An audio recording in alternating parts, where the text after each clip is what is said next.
This morning, a heartbroken community searching for answers after a teacher and student were killed in a shooting at Abundant Life Christian School. The shooting happened inside a classroom in a study hall of students from mixed grades. Overnight, police identifying the shooter as 15-year-old Natalie Rupnow, who went by Samantha. She was a student at the school, and evidence suggests she died from a self-inflicted gunshot wound. Investigators searching her home Monday. Well, there you have it. Yet another school shooting here in the United States. As you heard in that report, a teacher and a teenage student were killed in yesterday's Wisconsin shooting. Now, 6 others were hurt, including 2 individuals who are wounded with life-threatening injuries and remain in the hospital. Now, first responders happen to be training just 3 miles away. So luckily, when the 911 call came in, they were able to arrive on the scene very quickly in about 3 minutes. Now, the shooter has been identified as a 15-year-old. Natalie Rupnow is her name. She goes by Samantha. And we know very little about her. She did have what's being referred to as a manifesto. It was leaked online. I did read it, and it's not really much of a manifesto. It's the ramblings of a young woman, teenager, who was very clearly going through something difficult in life. She was really depressed about humanity, called humanity filth. So that kind of gives you a sense of her state of mind. Now, it's not clear where she got the 9mm handgun that she used to carry out the shooting, but this is important. It is considered illegal, both federally and in the state of Wisconsin, for someone under the age of 18 to possess a firearm.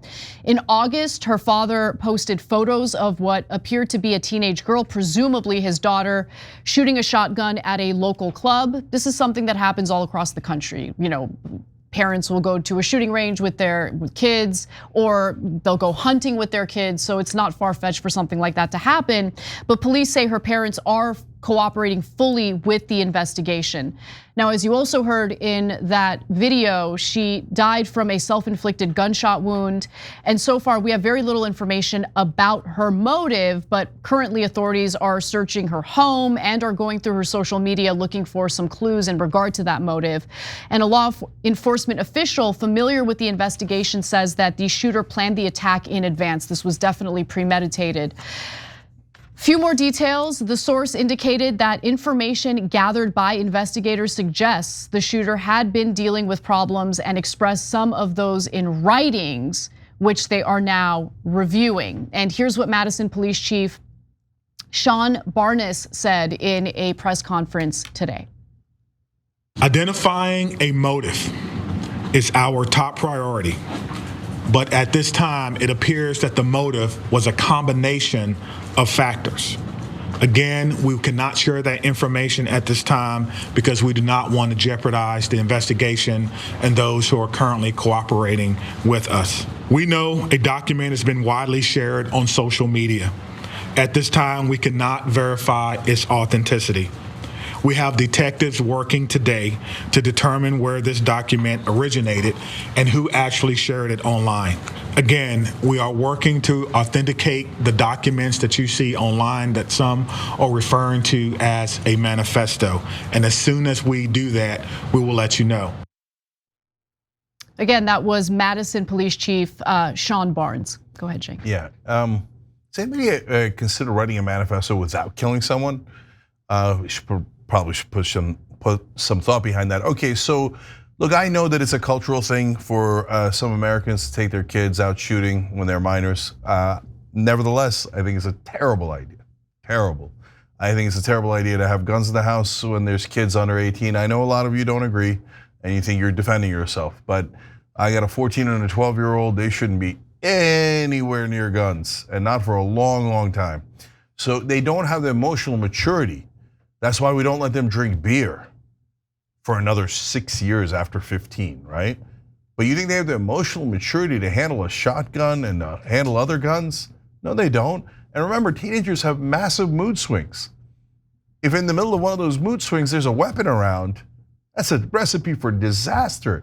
Kids shouldn't be anywhere near guns, anywhere near them. But no, we got a culture that says, no, guns are awesome. Guns are the answer, and I forgot the question. Well, then don't be surprised. And people are like, here I feel terrible. It's a Christian school, right? And they're so shell-shocked. They can't believe it. Number one, what is there not to believe? Look, I've been saying this for over a decade now. There's gonna be a shooting near you because they're endless.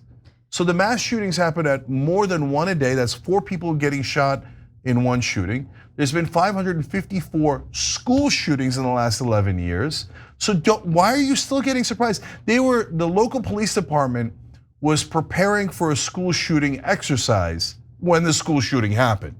That's how used to we are of school shootings. And we're like, oh, I mean, we could change our gun culture and we could change our crooked politicians. No, let's not do that. Let's just have our kids get slaughtered and be shocked every time. Oh, I thought other kids were gonna die. I didn't know my kids are gonna die. Yeah, brothers and sisters, that's how it works because it's random. And then of course they're extra shocked because they thought the thoughts and prayers would work. And that's not really how it works. So, just to reiterate, both federal and state laws indicate that a 15-year-old is not to be in possession of a firearm, and she was. We also know that her parents are cooperating with the authorities, so this story will develop and we'll learn more about how she obtained the firearm. But a trend that's been playing out in some of these shooting cases is the prosecutors will go after the parents if the parents purchased the gun for the shooter, or if the parents were irresponsible and didn't keep the gun in a safe or in a place where their children would be unable to reach it. And so I think that that is the right approach, especially in lieu of passing legislation pertaining to some of the more common sense gun regulations. Because in this case, she was in possession of an illegal gun. She shouldn't have had a gun in the first place. Yeah. No, look, it's your core responsibility as a parent to protect your kids and also to protect the community. You can't, you try to socialize your kids to have empathy, to have curiosity, to have all these different things that are positive things. And you have a responsibility to make sure that your family doesn't get hurt, but that your family also doesn't hurt others. So I agree with the authorities. Now, if you're buying guns, in my opinion, like a jackass for a 15-year-old who's got let alone a 15-year-old with emotional issues, and then you go, oh, well, no one could have seen this coming. No, I see it coming. So you could forget the past for a second. In the future, if you're going to buy your kids a weapon before they're 18, I see it coming now. It's going to be a disaster. And you think, no, that's for other people, but not mine. No, yours too. Yours too. They're too young to handle weapons that could kill people. It's so obvious.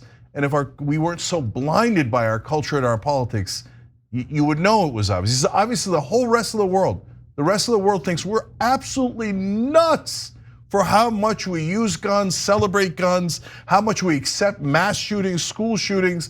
They're like, you guys don't mind your kids being massacred? What is wrong with you guys? And if you say we shouldn't do any gun control and we shouldn't do any of these actions, then you're saying you don't mind the mass shootings, that it's worth that your hobby is worth that price. I'm keeping it real, even if it hurts your feelings.